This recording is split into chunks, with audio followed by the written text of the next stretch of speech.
Hi, and welcome to the first in a series of powerful and intelligent conversations titled From Real to the Reality. Learn, love, live. From Real to the Reality is about expanding our perspective in life. It is about expanding the way we see and perceive things and experiences in life, which we deem to be real and true. The aim and purpose of this conversation is to allow people the opportunity to grow, understand, and learn new ways of thinking so that we can make powerful and intelligent decisions and resolutions in life. To make this topic simple to understand, I've chosen 5 simple to understand topics that focuses on 3 main areas of our lives. 1, the area of learning. 2, the area of loving, especially focused on self-love. And 3, the area of living. In this session, I'll be starting the first topic, and the first topic is called Creation and the Created, the purpose and meaning behind the world. Before I go into this very interesting topic, I just want to say something about the 5 topics that I've chosen. The first 2 topics deal with the area of learning. The second 2 topics deal with the area of loving, of which self-love is the main focus. And the last topic deals with the area of living. Now, coming back to the topic of creation and the created, the purpose and meaning behind the world. From all my years of study and learning, I've come to the conclusion that the main purpose and meaning behind the entire creation is that it is a field of learning and adapting, which is commonly referred to as evolution. In other words, the field of creation is a field of experiences for everything that is created, seen, unseen, perceived, and unperceived. Data is gathered from these experiences, analyzed, and learnings extracted. These learnings are used to make the species physically stronger and intellectually adaptive. Let us try and understand this field of learning by using the example of a school, which we all are familiar with. Firstly, there needs to be a physical institution, and the institution must contain all the necessary facilities to make the environment conducive for learning. Secondly, the school must have a catalog of knowledge or subject matter. And in today's tech language, it is commonly referred to as content. And not just any content. The content must be meaningful and useful. It must contain intelligence. Thirdly, there needs to be teachers of this knowledge. Qualified teachers that have the necessary qualifications and experience that can impart this knowledge. And last but not least, there must be the learners. Learners that are equipped with the necessary physical and mental tools to grasp this knowledge and understand this knowledge. Now that we have a picture of what a learning institution is, let's compare this to our created world. We have the physical institution, which is the planet. We have an infinite catalog of knowledge, which is nature. Actually speaking, the entire expression of nature is pure intelligence. Thirdly, besides nature being the ingrained teacher in every one of us, in fact in every body created, we humans, and to a lesser degree animals, because we're being social beings or social creatures, we'll also learn from our social arrangement. In animals, the social arrangement is parents and that particular group of animals. But in humans, it is more. It is parents, family, community, and wider society. These are the teachers of animals and humans. And last but not least, the learners of all this intelligence in the created world and in the entire creation. Everything in this entire creation and in the created world, seen, unseen, perceived, and unperceived, is learning and adapting. In fact, in recent times, scientists have finally realized that even particles are learning and adapting.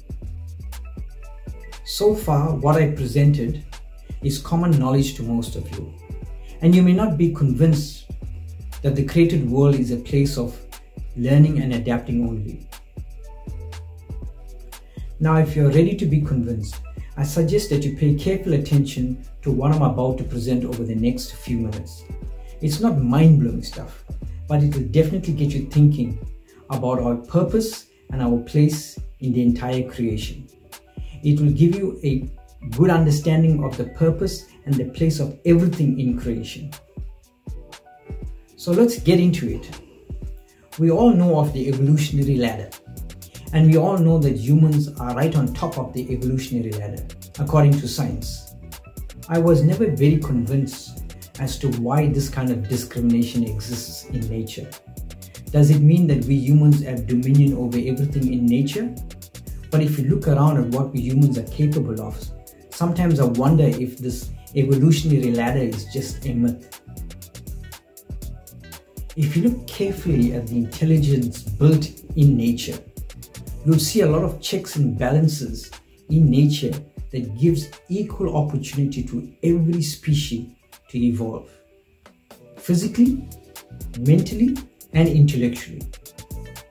According to science, there are many different kingdoms within nature. I'm going to be looking at the 4 different kingdoms that are most familiar to all of us. 1, the rock world or the mineral kingdom. 2, the plant kingdom. 3, the animal kingdom. And 4th, the humankind. Science uses many different ways or factors to differentiate the natural world.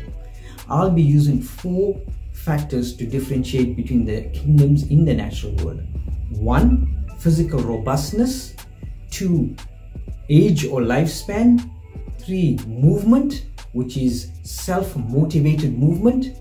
And 4, intellectual capacity or intellectual abilities. Let's start off by looking at the mineral kingdom. In terms of physical robustness, rocks are the most robust.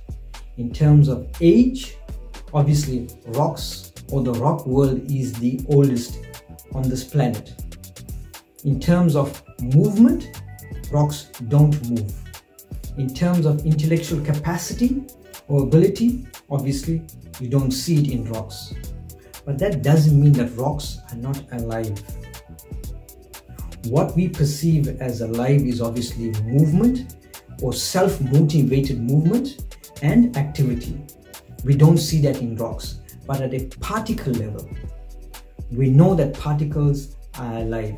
We know that particles have movement. We know that particles are active. So in terms of the essential makeup of the rocks, yes, it does have activity, it does have life. Besides the 4 factors that I mentioned, physical robustness, age, movement, and intellectual capacity, I forgot to mention one important factor, and that is the purpose and the value of the actual kingdom in the entire ecosystem. And the purpose and value that the rock world have in the entire ecosystem is that it is mineral based. All minerals in the entire planet comes from rocks. All minerals in the entire soil comes from rocks. So rocks add fertility to the planet. Rocks provide the necessary minerals for the basic growth of plants. In other words, rocks is the food for plants. The next kingdom we look at is the plant kingdom. In terms of physical robustness, plants are much more robust than animals and humans, and plants are less robust than the rock kingdom. In terms of lifespan or age, plants have been longer on this planet than animals and humans, and less longer than the rock kingdom.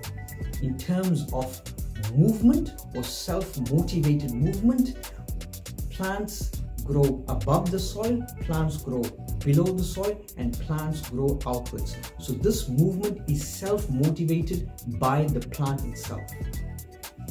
In terms of intellectual capacity or ability, we see that plants are conscious, which means that plants are alive. So plants detect the atmospheric conditions, plants detect the soil conditions, and based on those decisions, the plant grows. Now, in terms of value and purpose that the plant kingdom have in the entire ecosystem, the plant kingdom is a source of food for the animal kingdom as well as humans. And in terms of the value and purpose that animals have within the entire ecosystem, one, animals can be domesticated and be used by humans for the sake of survival of the human race as well as the animal race. Secondly, animals do provide a source of food for humans, not necessarily the meat that it provides, but other products from the animal, like milk. And last but not least, the human race.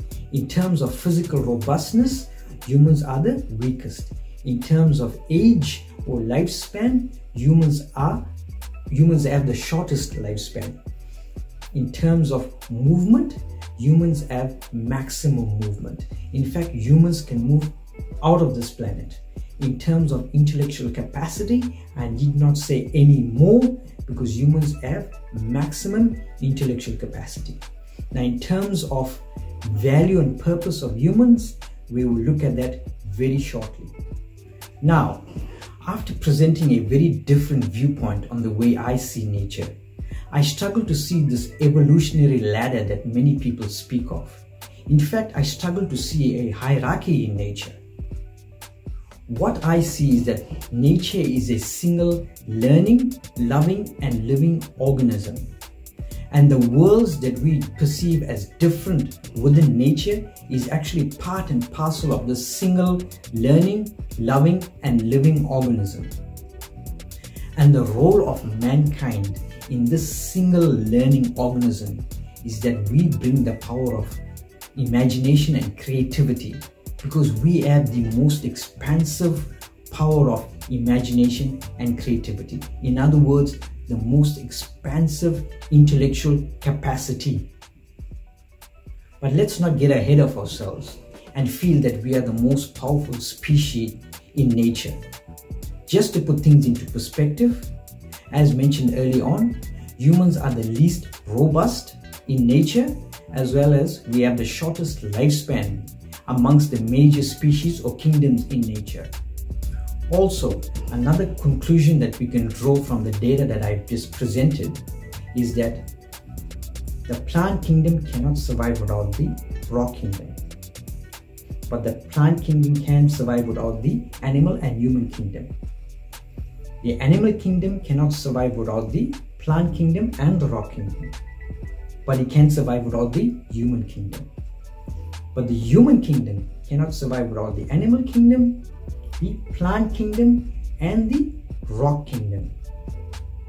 So therefore, let us take the opportunity to coexist with nature. It is our most natural place.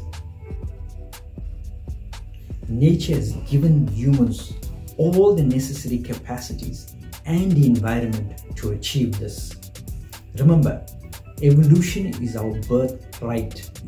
Learn, love, and live is the means towards the highest evolution. This concludes the first topic, creation and the created. What is the purpose and meaning behind the world? In the series titled From Real to the Reality, Learn, Love, Live. Please join me in the second powerful conversation titled Understanding the Way We Learn and Live, Mind and Intelligence. Thank you for listening to another powerful, intelligent conversation brought to you by P2 Create. Every creative idea is a potential. These talks are available on YouTube and Facebook. Please search P2 Create. That is P2 Create. Thank you. If you feel that these talks have benefited you in some way and you would like to see more content from me, then please support me by becoming a patron on patreon.com/P2Create. That is patreon.com/ /P2Create. Thank you for your support.